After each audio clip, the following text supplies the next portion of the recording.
Karthu, docking പൂർത്തിയായിരിക്കുന്നു എന്നുള്ളത് തന്നെയാണ് ഇപ്പോൾ അറിയാൻ കഴിയുന്നു. വളരെയധികം അഭിമാനകരമായ ഒരു നേട്ടം തന്നെയാണ് ഇന്ത്യക്കും പോളണ്ടിനും ഹംഗറിക്കുമെല്ലാം.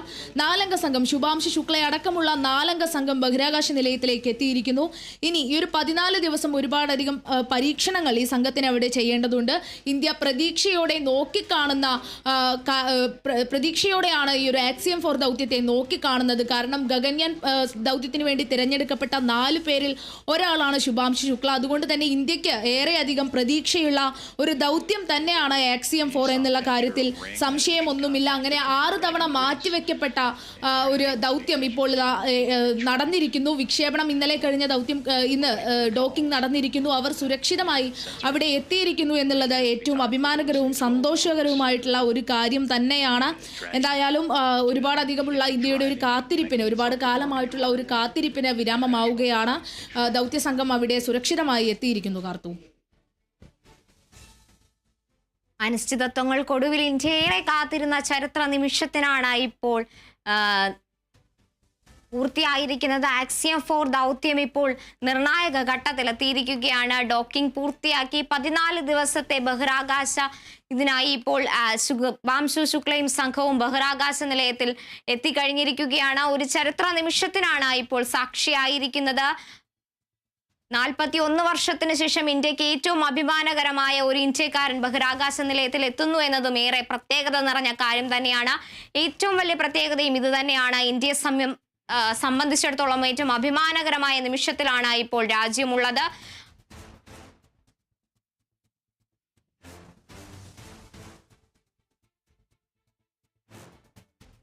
വിജിത, ആക്സിയം 4 ദൗത്യം ഇപ്പോൾ പൂർണ്ണതയിലെത്തിയിരിക്കുകയാണ്. ഏറ്റവും നിർണായക ഘട്ടത്തിലാണ്.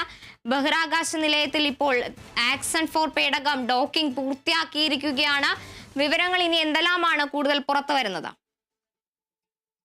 കാർത്ത് സൂചിപ്പിച്ചതുപോലെ തന്നെ 41 വർഷത്തിന് ശേഷം ഒരു ഇന്ത്യക്കാരൻ ബഹിരാകാശ നിലയത്തിലേക്ക് എത്തിയിരിക്കുന്നു. 1984 രാകേഷ് ശർമ്മ ബഹിരാകാശ നിലയത്തിൽ എത്തുന്നത്. അതിനുശേഷം കൽപ്പന ചൗളയും സുനിത വില്യംസും എല്ലാം ISSലേക്ക് എത്തിയിരുന്നെങ്കിൽ പോലും അവരാരും ഇന്ത്യൻ വംശജരായിരുന്നെങ്കിലും ഇന്ത്യൻ പൗരരായിരുന്നില്ല. അങ്ങനെ 41 വർഷത്തിന് ശേഷം ഒരു ഇന്ത്യൻ പൗരൻ ബഹിരാകാശ നിലയത്തിൽ എത്തിയിരിക്കുന്നു എന്നുള്ളത് ഏറ്റവും സന്തോഷകരമായ ഒരു കാര്യം തന്നെയാണ്. നീണ്ട ഒരു കാത്തിരിപ്പിന് ശേഷമാണ് 2025 അങ്ങനെ ഒരു സന്തോഷകരമായിട്ടുള്ള ഒരു കാര്യം സംഭവിച്ചിരിക്കുന്നു.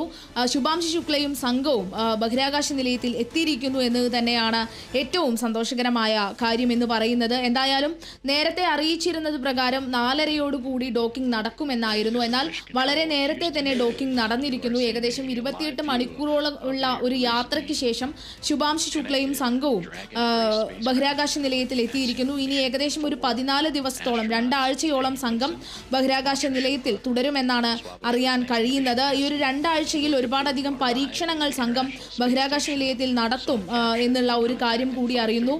ശാസ്ത്ര ഗവേഷണം, ആശയവിനിമയം, വാണിജ്യ പ്രവർത്തനങ്ങൾ തുടങ്ങിയവയിലെല്ലാം തന്നെ സംഘം ശ്രദ്ധ കേന്ദ്രീകരിക്കും. അതോടൊപ്പം തന്നെ മൈക്രോ ഗ്രാവിറ്റിയിൽ 60ഓളം പരീക്ഷണങ്ങൾ ചെയ്യാനുമുള്ള തീരുമാനമുണ്ട്.